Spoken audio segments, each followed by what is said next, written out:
no livro de Números.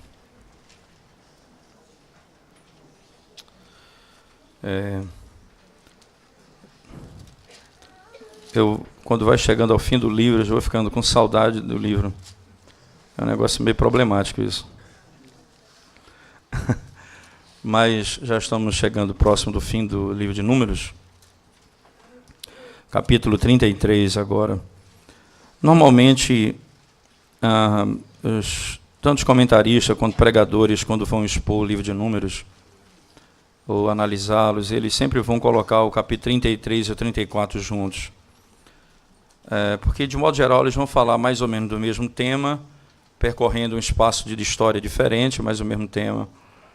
Então, nós vamos manter essa estrutura, não dos dois capítulos juntos, pregando o 33 hoje e o 34, se o Senhor permitir, no próximo domingo.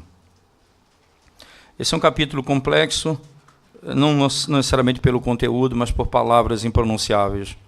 Tantos nomes de palavras que você não consegue muito bem ler. Mas essa é a história de Israel. Esse é o caminho que o Senhor guiou Israel por todo o deserto. Números 33 diz assim: são estas as caminhadas dos filhos de Israel que saíram da terra do Egito, segundo os seus exércitos, sob as ordens de Moisés e Arão. Escreveu Moisés as suas saídas, caminhada após caminhada, conforme o mandato do Senhor, e são estas as suas caminhadas, segundo as suas saídas. Partiram, pois, de Ramessés, no 15º dia do primeiro mês, no dia seguinte ao da Páscoa, saíram os filhos de Israel corajosamente aos olhos de todos os egípcios, enquanto estes sepultavam todos os seus primogênitos, a quem o Senhor havia ferido entre eles. Também contra os deuses executou o Senhor juízos. Partidos, pois, os filhos de Israel de Ramessés, acamparam-se em Sucote, e partiram de Sucote e acamparam-se em Etã, que está no fim do deserto. Partiram de Etã e voltaram a Pi-Hairot, que está defronte de Baal-Zefon, e acamparam-se diante de Migdol. Partiram de Pi-Hairot e passaram pelo meio do mar ao deserto, e depois de terem andado o caminho de 3 dias no deserto de Etã, acamparam-se em Mara. E partiram de Mara, e vieram a Elim. Em Elim havia 12 fontes de águas, e 70 palmeiras, e acamparam-se ali. Partiram de Elim e acamparam-se junto ao Mar Vermelho. Partiram do Mar Vermelho e acamparam-se no deserto de Sim. Partiram do deserto de Sim, acamparam-se em Dófica, e partiram de Dófica e acamparam-se em Aluz. Partiram de Aluz e acamparam-se em Refidim, porém não havia ali água para que o povo bebesse. Partiram de Refidim e acamparam-se no deserto do Sinai. Partiram do deserto do Sinai e acamparam-se em Quibrot-Hataavá. Partiram de Quibrot-Hataavá e acamparam-se em Hazerote. Partiram de Hazerote e acamparam-se em Ritma. Partiram de Ritma e acamparam-se em Rimon-Pérez. Partiram de Rimon-Pérez e acamparam em Libna. Partiram de Libna e acamparam-se em Rissa. Partiram de Rissa e acamparam-se em Quielata. Partiram de Quielata e acamparam-se no Monte Sefer. Partiram do Monte Sefer e acamparam-se em Haradá. Partiram de Haradá e acamparam-se em Maquelote. Partiram de Maquelote e acamparam-se em Taat. Partiram de Taat e acamparam-se em Tera. Partiram de Tera, acamparam-se em Mítica. Partiram de Mítica, acamparam-se em Rasmona. Partiram de Rasmona e acamparam-se em Moserote. Partiram de Moserote e acamparam-se em Bene-Jaacã. Partiram de Bene-Jaacã e acamparam-se em Or-Hagidgad. Partiram de Or-Hagidgad e acamparam-se em Jotbatá. Partiram de Jotbatá e acamparam-se em Abrona. Partiram de Abrona e acamparam-se em Eziom-Geber. Partiram de Eziom-Geber e acamparam-se no deserto de Zim, que é Cádiz. Partiram de Cádiz e acamparam-se no Monte Or, na fronteira da terra de Edom. Então Arão, o sacerdote, subiu ao Monte Or, segundo o mandato do Senhor, e morreu ali, no 5º mês do ano 40º da saída dos filhos de Israel da terra do Egito, no 1º dia do mês. Era Arão da idade de 123 anos, quando morreu no Monte Or. Então ouviu o cananeu, Então ouviu Cananeu, rei de Arade, que habitava o sul da terra de Canaã, que chegavam os filhos de Israel. E partiram do Monte Ó e acamparam-se em Zalmona, e partiram de Zalmona, acamparam-se em Punom, partiram de Punom e acamparam-se em Obote, partiram de Obote, acamparam-se em Ije-Abarim, no limite de Moabe, partiram de Ije-Abarim e acamparam-se em Dibon-Gad, partiram de Dibon-Gad e acamparam-se em Almon de Blataim, partiram de Almon de Blataim e acamparam-se nos montes de Abarim, defronte de Nebo. Partiram dos montes de Abarim e acamparam-se nas campinas de Moabe, junto ao Jordão, na altura de Jericó.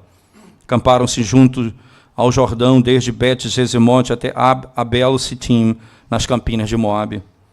Disse o Senhor a Moisés, nas campinas de Moabe, junto ao Jordão, na altura de Jericó. Fala aos filhos de Israel e dize-lhes, quando houverdes passado o Jordão para a terra de Canaã, desapossareis de diante de vós todos os moradores da terra. Destruirei todas as pedras com figura e também todas as suas imagens fundidas, e deitareis abaixo todos os seus ídolos.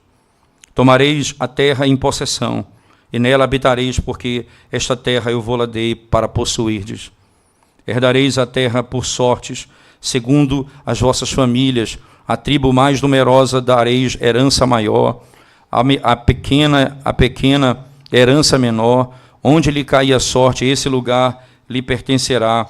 Herdareis segundo as tribos de vossos pais. Porém, se não desapossardes de diante de vós os moradores da terra, então os que deixardes ficar ser-vos-ão como espinhos nos vossos olhos e como aguilhões nas vossas ilhargas, e vos perturbarão na terra em que habitardes. E será que farei a vós outros como pensei fazer-lhes a eles. Amém. Vamos à presença de Deus em oração mais uma vez, irmãos. Senhor, nós buscamos a Tua face mais uma vez quando abrimos a Tua palavra para ouvir a Tua voz. E pedimos ao Senhor nessa manhã que fale conosco, desvenda os nossos olhos, Senhor, a fim de podermos contemplar as maravilhas e a glória do Teu Evangelho na lei da antiga aliança. Em nome de Jesus. Amém, Senhor Deus. Amém. John Flavel, certa vez disse, quando ele escreveu sobre a doutrina da providência, e ele diz uma coisa que é bem interessante. Ele diz que só será permitido uma vez, um momento na nossa vida, olhar para trás. Porque é interessante que na nossa caminhada nós somos chamados a não olhar para trás. Né? Pelo contrário, a Bíblia diz quando a mulher de Ló, não é, olhou para trás, ela se transformou em estátua de sal. Né? Canta-se os corinhos sobre esse texto. O Evangelho diz, aquele que tem colocado a mão no arado não pode mais olhar para trás. É seguir adiante. Mas existem momentos, e John Flavel vai dizer, só um momento que nós vamos poder olhar para trás. É quando nós chegarmos no paraíso, nós entrarmos no céu. O Senhor nos permitirá olhar para trás, para podermos ver por onde nós andamos, os caminhos que seguimos, a direção que Deus nos guiou. E por esses caminhos, e sábios caminhos, o Senhor nos guiou até a sua presença. O que nós temos aqui diante dos nossos olhos é uma revisão da história. Quando eles chegam, veja, eles estão ali de frente, eles estão diante do Rio Jordão. As 2,5 tribos já ficaram no capítulo 32, né? A tribo de Ruben, Gad e a metade da tribo de Manassés vão ficar aquém do Jordão. Eles estão entrando na terra prometida. E o capítulo 33 e o 34 vai tratar exatamente de contar de onde eles saíram até onde eles chegaram. É interessante pensar nisso, porque quando nós saímos de um lugar para o outro, quando passamos de uma experiência para outra, quando nos movemos, nós talvez não temos a plena certeza ou imaginação ou perspectiva do que e para onde nós estamos indo. Nós não compreendemos muito bem. A nossa visão é muito curta, é muito pequena de tudo isso que está acontecendo. Se nós não temos a esperança no Senhor, nós não sabemos que, mesmo não compreendendo, nós estamos sendo guiados por Ele. Mas agora Ele está dizendo, vocês que tinham alguma dúvida quanto a isso, fui eu quem conduzi vocês por todos esses caminhos. Eu que conduzi vocês por todos esses caminhos. Eu olho para trás, particularmente na minha vida pessoal, né, eu olho para trás e lembro da minha adolescência. Né, e sempre era muito interessante. Né, a minha família eu tenho um irmão da minha mãe era procurador do Estado, o irmão era advogado, outro irmão. E sempre eles diziam assim, o Paulo vai ser advogado, o Paulo vai ser, ele vai lidar com isso, essa é a vida dele. E era isso, eu lembro que um dia, não é, na terra do meu pai, foi um divisor de águas interessante, não é? Fomos selar os animais para pegar um gado no pasto, e eu fui me atrever a fazer isso. Não era exatamente a minha praia, né? Deve perceber. Mas eu queria ir. Aí meu pai disse assim, não, você não, pode descer. Isso não é para você não, isso é para o seu irmão. O seu negócio é estudo.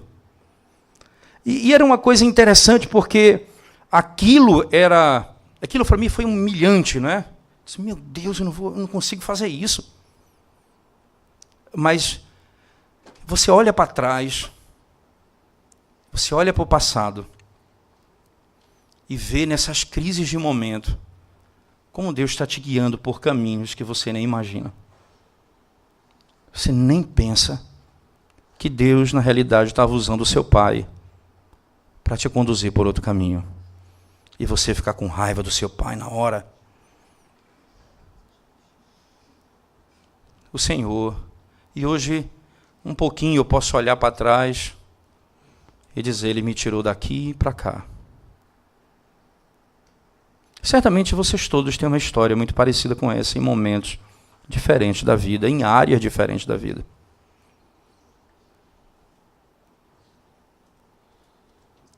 O caminho que Deus guia o seu povo até a terra prometida. Não é diferente o que acontece aqui com Jael. Eu lembro que, indo numa viagem missionária no interior do Pará, aos 14 anos de idade, no meio de um rio Tocantins, aquele rio tão largo, num determinado lugar do rio, você não vê as margens, você tem uma ideia, parece um mar. E no meio daquele rio, os missionários, nós íamos pregar o evangelho numa região, uma cidadezinha ribeirinha. E eu tão empolgado com aquilo, eu pensei, por que eu não dedico minha vida ao ministério?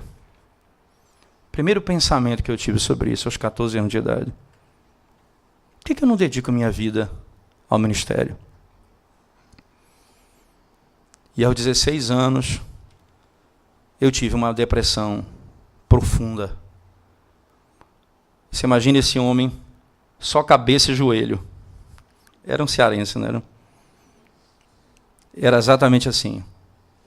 Perdi a vontade de viver, aos 16 anos de idade. E minha mãe e meus pais nunca... talvez se assistir a pregação vão saber disso agora. Mas eles imaginavam que era coisa que eu estava crescendo, não é? Não, perdi a vontade de viver, a alegria, perdi a força. E foi nessa época que Deus me conduziu por meio desse sofrimento que me veio a plena certeza que eu deveria e me dedicar ao ministério. Então, aos 18 anos, terminei todos os meus estudos e no ensino médio falei, eu vou fazer mais nada, não, eu vou para o seminário. E aos 18 anos eu vim para o seminário.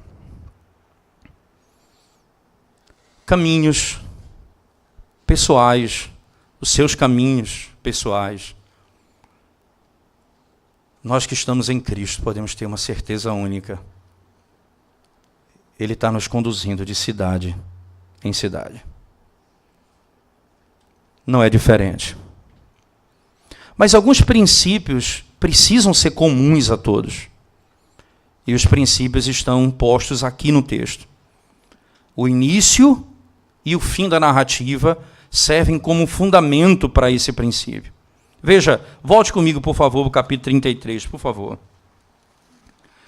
Números 33 diz assim: são estas as caminhadas dos filhos de Israel que saíram da terra do Egito, segundo os seus exércitos, sob as ordens de Moisés e Arão. O primeiro princípio é, veja, eles saem segundo os seus exércitos.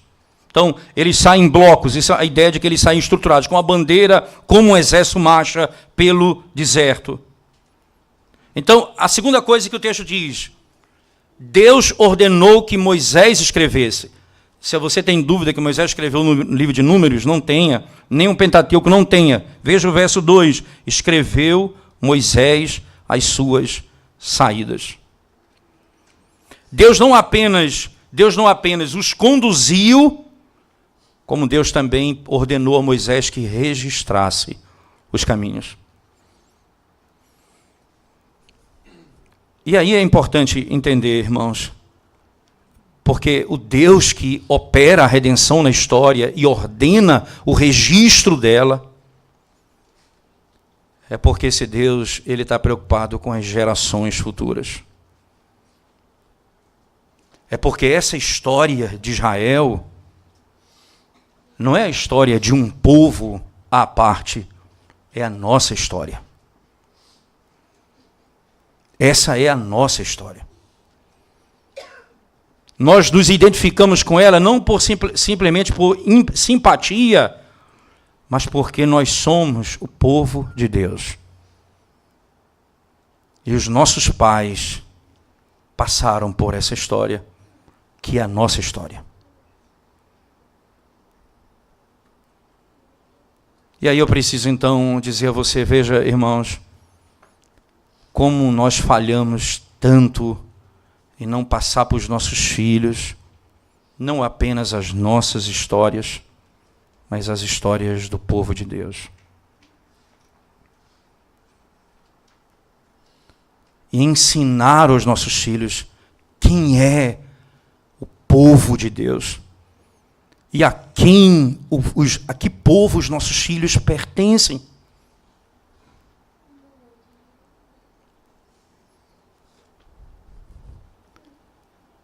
Não apenas, como tendo conversado com algumas irmãs certa vez, disseram, eu lembro que passei a minha infância toda participando de culto infantil, e a gente até brincava, ela dizendo para mim, a gente até brincava, lá, Moisés de novo não, pelo amor de tudo. Nós passamos de até 10 anos de idade só estudando sobre Moisés, ela disse. Mas era assim, um herói, era uma pessoa forte, exemplo. Não é a história da redenção. É um exemplo de um homem forte que guia um povo pelo deserto. Não é esse fim da história. A história, ela mostra que Deus ordena que ela seja escrita para servir de princípio básico para a vida de todos aqueles que são parte dessa história. Acompanhe a sequência comigo. Conforme o mandato do Senhor, são estas as suas caminhadas, segundo as suas saídas. Então Moisés, ele escreve o que Deus ordena. Certo? E aí começa a história de Israel. Quando começa a história de Israel?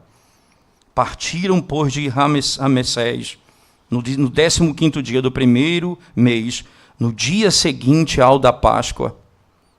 Vocês vão lembrar de Êxodo capítulo 12, que é exatamente o texto da saída de Israel do cativeiro, quando é ordenado a morte do cordeiro no dia da instituição da Páscoa.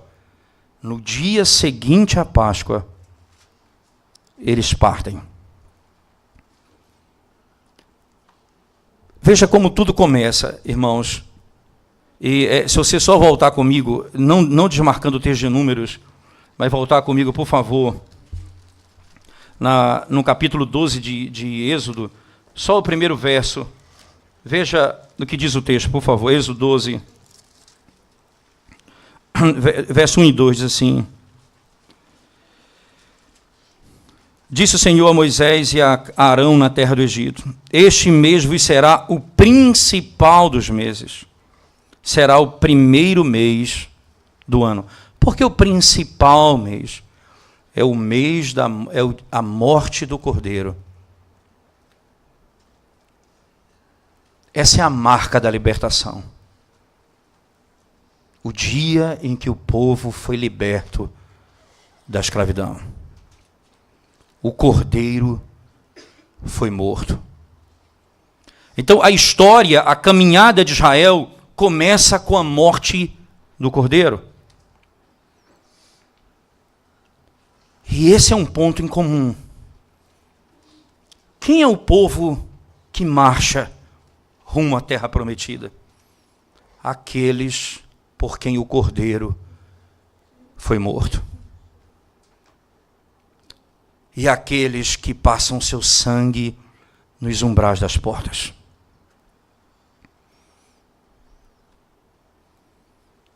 São esses os que marcham pelo deserto. Não há como separar esses dois princípios aqui. Você não se torna parte dessa história por simplesmente gostar dela ou a encontrar alguma afinidade com algum personagem, não.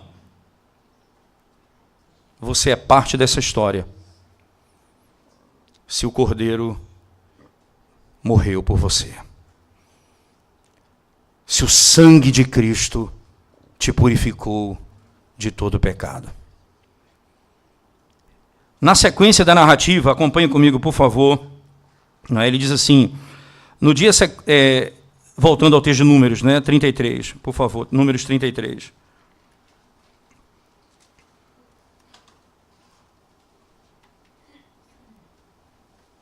Números capítulo 33.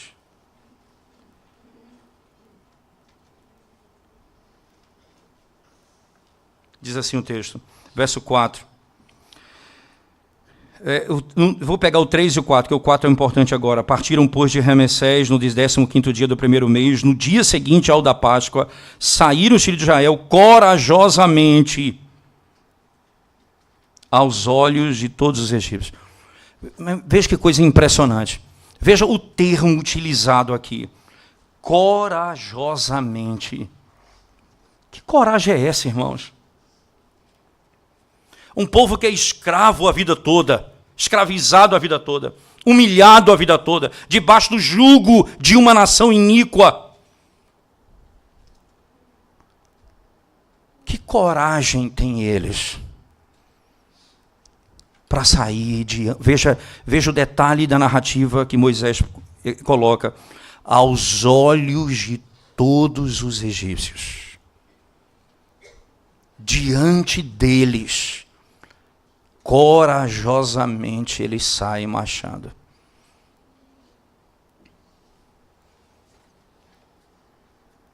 Interessante que, se você voltar um pouquinho comigo no verso 4 agora, por favor, veja. Enquanto estes sepultavam todos os seus primogênitos, a quem o Senhor havia ferido entre eles, também contra os deuses executou o Senhor juízos.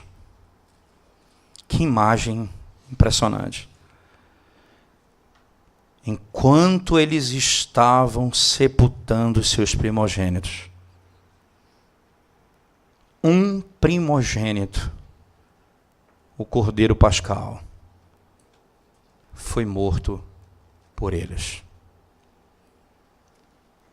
Deus aceitou o sacrifício do Cordeiro pelo povo, mas não aceitou o sacrifício deles. Os seus primogênitos foram sepultados.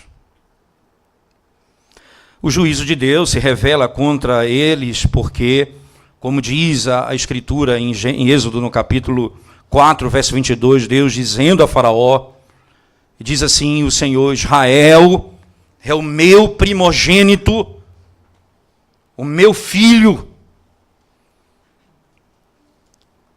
Então vocês têm oprimido o meu primogênito.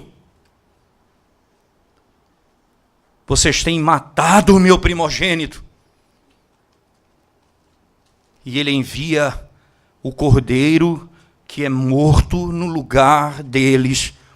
E eles então são livres e corajosamente saem do cativeiro. Como um escravo, irmãos, sai da escravidão.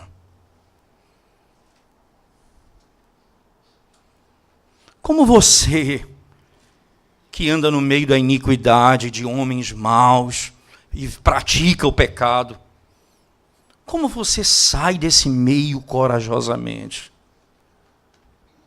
Somente se o Cordeiro foi imolado por você.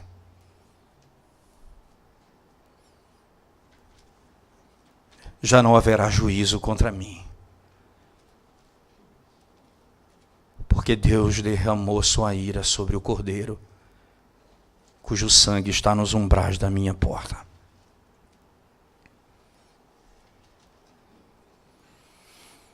Quantos de nós que vivíamos na iniquidade saímos diante dos olhos dos nossos inimigos, que eram nossos amigos?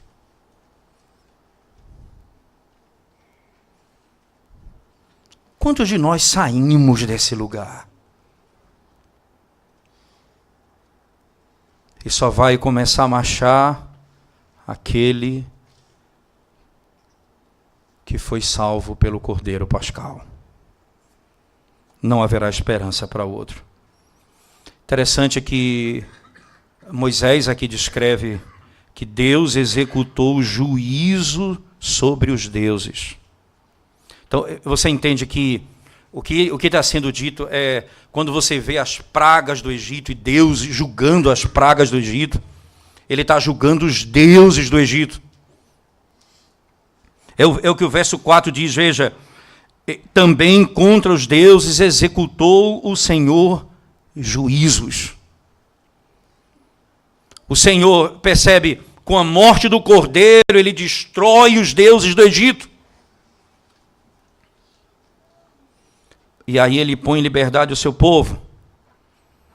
Você percebe que nessa narrativa existem pontos aqui que são bem interessantes. Existem muitos momentos que ele vai citar cidade, outro, sai de um lugar do outro, mas ele tem momentos estanques na narrativa que ele vai gastar um tempo.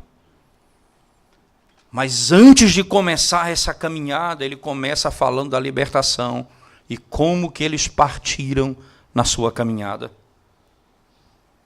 Os deuses foram executados.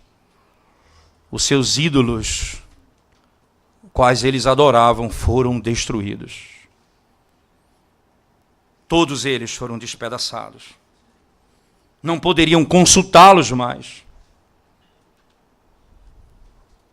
Não poderiam consultá-los mais. O Senhor fez assim. Veja como essa verdade ela passa a ser uma verdade que vai permear toda a Bíblia. Por exemplo, abra sua Bíblia comigo, tanto em Isaías, eu quero que você abra Isaías 52, verso 12, por favor.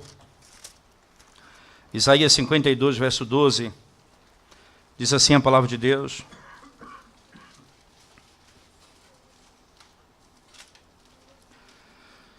deixa eu pegar o verso 11, você vê a imagem exatamente, diz assim: Retirai-vos, retirai-vos, saí de lá. Não toqueis coisa imunda. Sai do meio dela. Purificai-vos, vós que levais os utensílios do Senhor, porquanto não saireis apressadamente, nem vos ireis fugindo, porque o Senhor irá diante de vós, e o Deus de Israel será a vossa retaguarda. Não se apressem, não temam, não precisa ir correndo. O Senhor será a vossa retaguarda. Ele irá diante de vós, no meio de vós, e atrás ele vos cercará e vos guiará por todo o deserto. No mesmo livro de Isaías, por favor, capítulo 19 agora, por favor. Isaías 19. Veja a linguagem do profeta Isaías, especialmente o versículo 1, como está posto no texto. Isaías 19, 1. Sentença contra o Egito. Eis que o Senhor, cavalgando uma nuvem ligeira, vem ao Egito. Os ídolos do Egito estremecerão diante dele, e o coração dos egípcios se derreterá dentro deles. O que está dizendo é, eles estão vendo o Senhor chegando, e a imagem cavalgando e trazendo juízo sobre aqueles que tinham o seu povo escravizado. A marcha passa a ser a sua caminhada. É interessante notar aqui agora, irmãos, só para vocês entenderem como que, quando eles são libertos pelo poder da morte do Cordeiro, os ídolos do Egito julgados por Deus, e Deus vai adiante deles e na retaguarda protegendo-os, os ídolos são arrancados da presença deles. Os ídolos são arrancados da presença deles. Interessante que essa é uma linguagem da conversão. Né?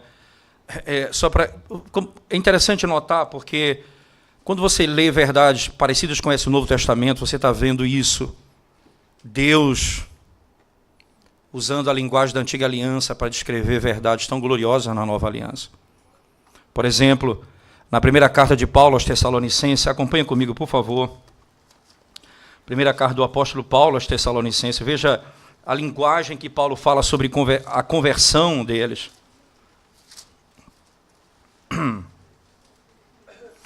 Capítulo 1, primeira carta de Paulo aos Tessalonicenses, capítulo 1, verso 8 em diante, diz assim.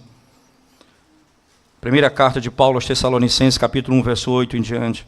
Porque de vós repercutiu a palavra do Senhor, não só na Macedônia e Acaia, mas também por toda parte se divulgou a vossa fé para com Deus, a tal ponto de não termos necessidade de acrescentar coisa alguma. Pois eles mesmos, no tocante a nós, proclamam que repercussão teve o nosso ingresso no vosso meio, e como deixando os ídolos, vos convertestes a Deus, para servirtes ao Deus vivo e verdadeiro. Deixastes os ídolos para servir ao Deus vivo e verdadeiro. Eles são libertos do furor, da ira de Faraó, da idolatria do Egito. Faraó é morto, os deuses são destruídos, e o povo é posto em liberdade. Livres, apenas olhando para Deus, dia e noite. E o Senhor os organiza de modo teocêntrico, as tribos ao redor do tabernáculo, na sequência, porque o centro de Israel é Deus. É o culto a Deus, a adoração a Deus. Esse é o centro. Agora, não mais ídolos, agora o único e verdadeiro Deus. E Deus não apenas faz isso libertando-os, mas destruindo os ídolos do Egito. Julgando-os. Então a marcha começa depois da libertação. Volte comigo lá para o capítulo 33, mais uma vez, de Números. Né? A marcha começa a partir do verso 5, partidos, pois. E aqui começa a marcha deles. Eles estavam continuamente se movendo. Continuamente se movendo. Quando eles colocavam suas tendas, o Senhor levantava a sua nuvem, eles marchavam. Quando a nuvem descia, eles paravam. Eles iam de cidade em cidade. Cidade em cidade. Tempo após tempo.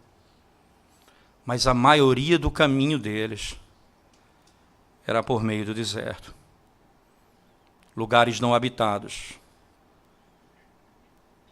Não havia nenhum conforto.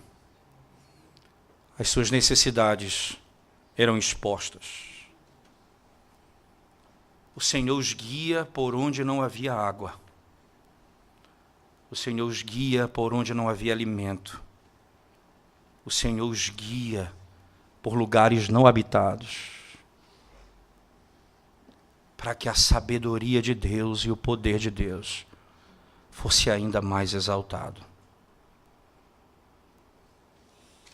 Milhares e milhares partiram.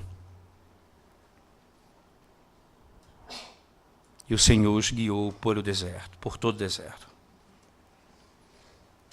Acontece que a primeira, você vai encontrar no verso 6, por exemplo, veja, no 6 ele diz assim, e partiram de Sucote e acamparam em Etã, que está no fim do deserto. Primeira vez que o deserto aparece. Verso 8, veja lá, e partiram de Pi-Hairote e passaram pelo meio do mar ao deserto. Né? E depois de terem andado o caminho de 3 dias no deserto de Etã, acamparam-se em Mara. Depois vem o verso 11, veja, partiram do Mar Vermelho e acamparam no deserto de Sim. Depois o verso 15, partiram de Refidim e acamparam-se no deserto do Sinai. É assim que é a nossa caminhada até a terra prometida. Deserto, em deserto, em deserto. Você vai encontrar algum lugar que tenha, que seja um oásis. Veja, por exemplo, no verso 9 ele diz, e partiram de Mara e vieram a Elim. Em Elim havia 12 fontes de água e 70 palmeiras, e acamparam-se ali. Mas eles vão parar agora num outro deserto.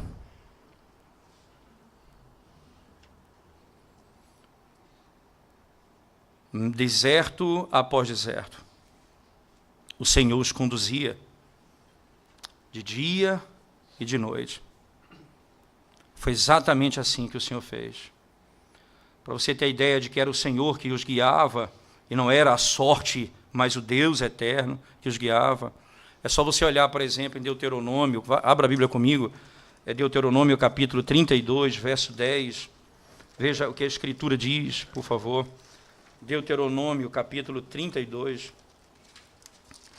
versículo 10, diz assim a Escritura, achou numa terra deserta e num ermo solitário povoado de uivos, rodeou-o e cuidou dele, guardou-o como a menina dos olhos.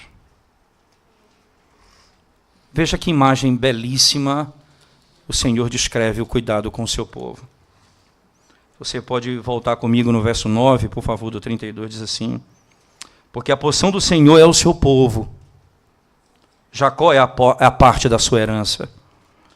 Achou-o numa terra deserta e num ermo solitário, povoado de uivos, rodeou-o e cuidou dele, guardou-o como a menina dos seus olhos. O Senhor cuidou do seu povo, encontrando no deserto. Para que exatamente o Senhor nos guia por esses lugares? Para nos trazer para Ele mesmo.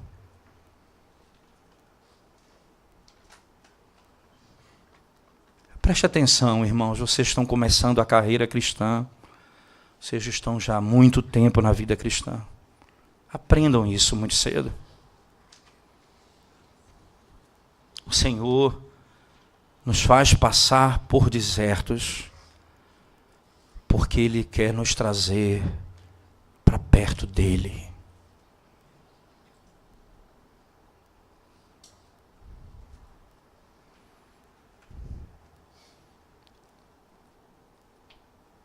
Porque quando nos falta alguma coisa no deserto, ao invés de murmurarmos, nós devemos voltar a Ele. Senhor, me falta água para beber.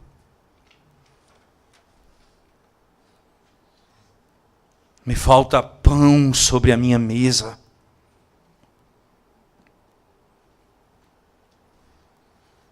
Porque agora eu volto a Ele.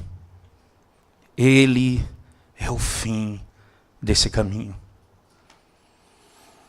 Porque lembre-se que a história é exatamente essa. Veja, irmãos, eles saem, Deus os cria, Adão e Eva, e coloca no jardim, e eles pecam e são expulsos da presença de Deus. Agora Deus vai trazê-los de volta à sua presença.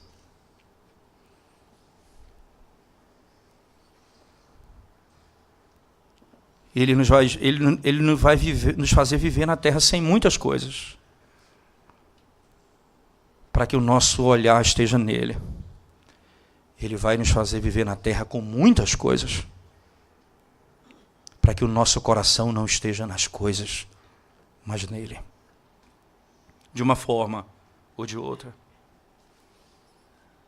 No meio do deserto, cada vez mais ele parece próximo de nós.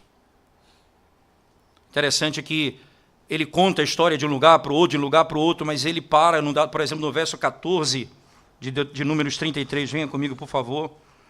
No verso 14, ele vai gastar um tempo aqui, não necessariamente muita informação, mas no 14 ele diz assim: partiram de Aluz e acamparam-se em Refidim, porém não havia ali águas para que o povo bebesse. Interessante que aqui ele não vai entrar na questão do que aconteceu ali, mas da necessidade que eles tinham. Depois, no verso 38 e 39, ele fala da morte de Arão. No 38 e 39, ele fala da morte de Arão. Depois, no verso 40, veja, por favor, no verso 40, ele vai dizer: então ouviu o cananeu, rei de Arade, que habitava no sul da terra de Canaã, que chegavam os filhos de Israel. Provavelmente, ele começa então a se armar, porque o povo de Deus está chegando. No verso, por exemplo, no verso 16, você pode voltar comigo, ele diz assim, no 33, partiram do deserto de Sinai e acamparam em Quibrote e Ratavá. Interessante que essa expressão, que é exatamente como se fosse o sepulcro da luxúria, verso 16, é como se eles estivessem dizendo exatamente isso. Onde foram mortos muitos ali por causa do pecado. Eles cometeram pecados contra o Senhor, eles murmuravam contra o Senhor, faltava água, faltava comida, e o Senhor os estava guiando para Ele, para se encontrar com Ele, para habitar com Ele na terra prometida. Porque nesse caminho Ele nos ensina, então, nós podemos viver no deserto sem água, mas não sem Deus.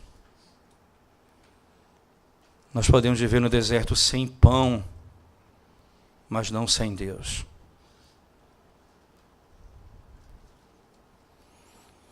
Interessante que os puritanos tinham uma coisa muito bonita quando, por exemplo, o Dr. Joy Bick, naquela teologia bíblica, naquela teologia sistemática, num capítulo que ele fala sobre meditação dos puritanos, ele fala que o que eles faziam de muito bom nessa área era ver como que na antiga aliança ele usava a ausência de coisas materiais para falar de coisas eternas.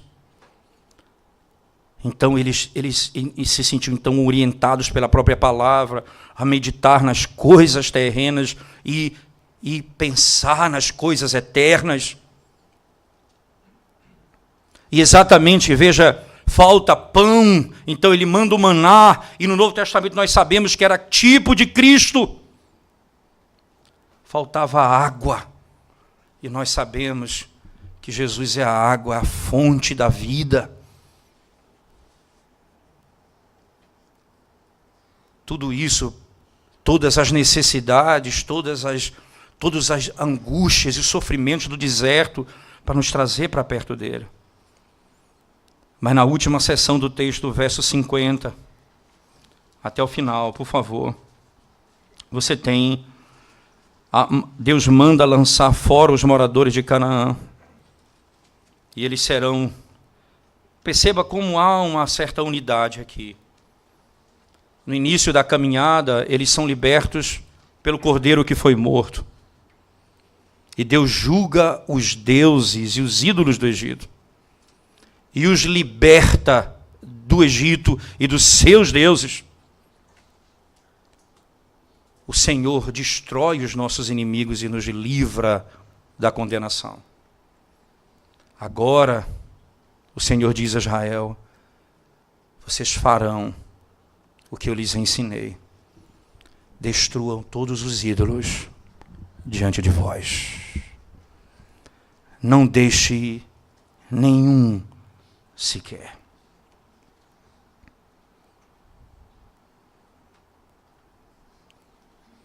Não só os ídolos na madeira, na pedra, mas os do coração.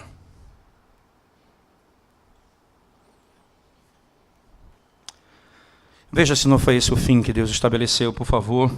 Venha comigo para Deuteronômio capítulo 8, por favor. Deuteronômio capítulo 8.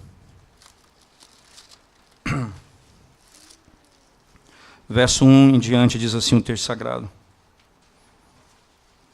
cuidarei de cumprir todos os mandamentos que hoje vos ordeno, para que vivais e vos multipliqueis e entreis e possuais a terra que o Senhor prometeu sob juramento a vossos pais.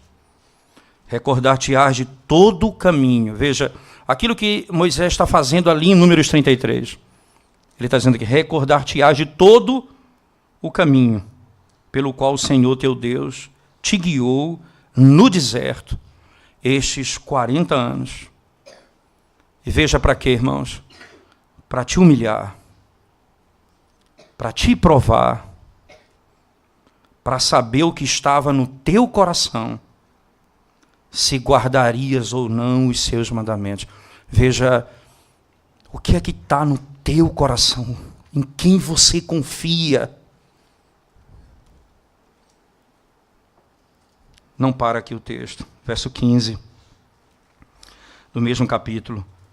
Ele que te conduziu por aquele grande e terrível deserto de serpentes abrasadoras, de escorpiões e de secura, em que não havia água, e te fez sair água da pederneira, que no deserto te sustentou com maná, que teus pais não conheciam, para te humilhar, para te provar, e afinal, te fazer o bem. Para arrancar do teu coração os ídolos.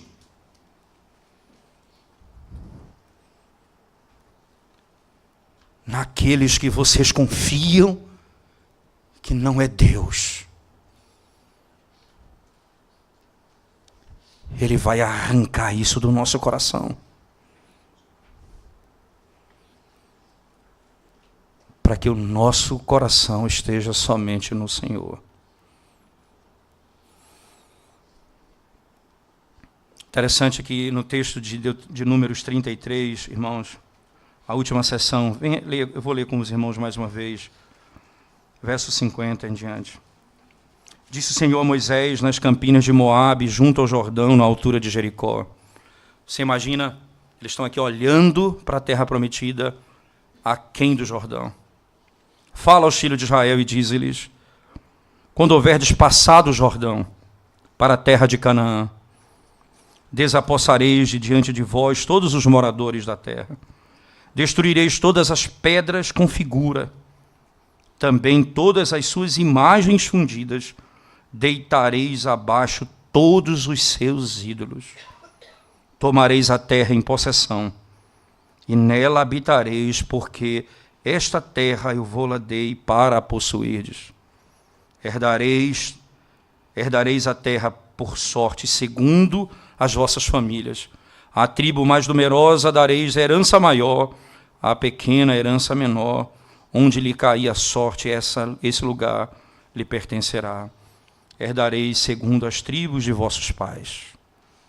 Porém, se não desapossardes de diante de vós os moradores da terra, então os que deixardes ficar-se-vos-ão como espinhos nos vossos olhos e como aguilhões nas vossas ilhargas, e vos perturbarão na terra em que habitardes. E será que farei a vós outros, como pensei fazer-lhes a eles. Se sobreviver um ídolo, ele vai perturbar a tua alma. Ele vai destruir você.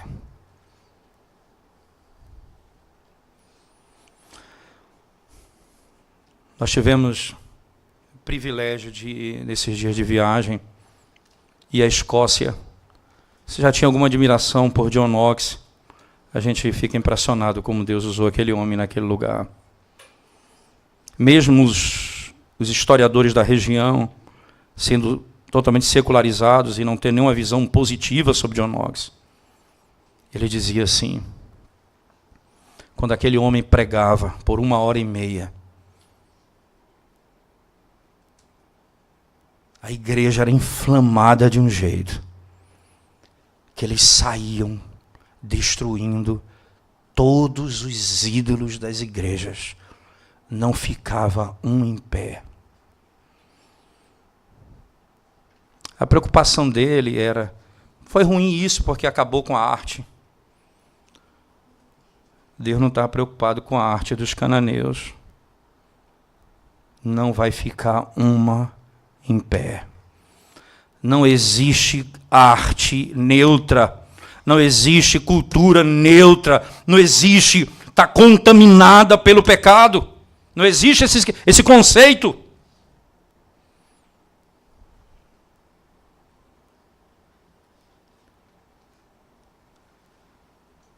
E houve naquela região uma limpa nas igrejas, é impressionante. Você vai nas igrejas, infelizmente eles se apartaram do evangelho, muitos deles.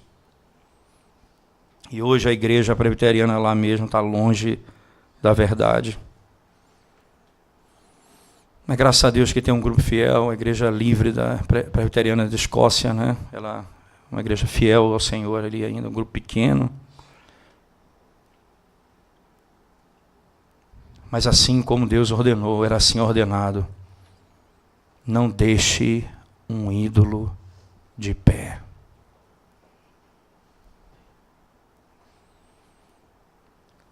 Por que a igreja é tão limpa? Não é porque a arquitetura nossa, ela é simplesmente... A gente quer fazer assim, não. O detalhe é o ar-condicionado, é esse vidro. Mas a simplicidade é a arquitetura bíblica. Não há um ídolo de pé na presença de Deus. Não fica um de pé.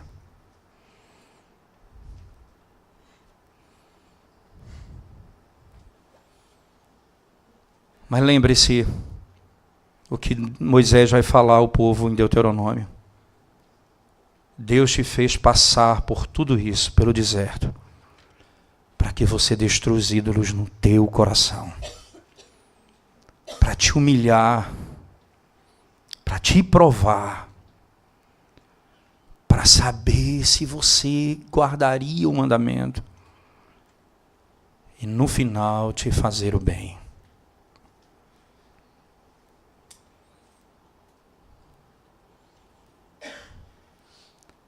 O deserto nos ensina que tudo que nós temos vem do Senhor. O deserto nos ensina que nós estamos marchando porque o primogênito foi morto. O deserto nos ensina que o Senhor cumpre as suas promessas. O deserto nos ensina que nós não precisamos de mais nada além de Deus. E o deserto também nos ensina que a nossa sorte é dada por Deus. O que temos, o que possuímos, a terra onde habitamos, o que adquirimos, é dado por Deus. O Senhor dá segundo a sua vontade. E nós temos um coração grato, porque a nossa esperança não está no que temos, mas no Senhor.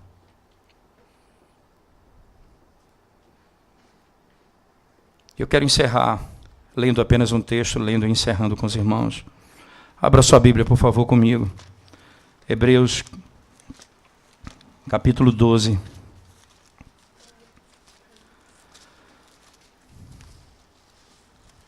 Essa é a maneira de caminhar.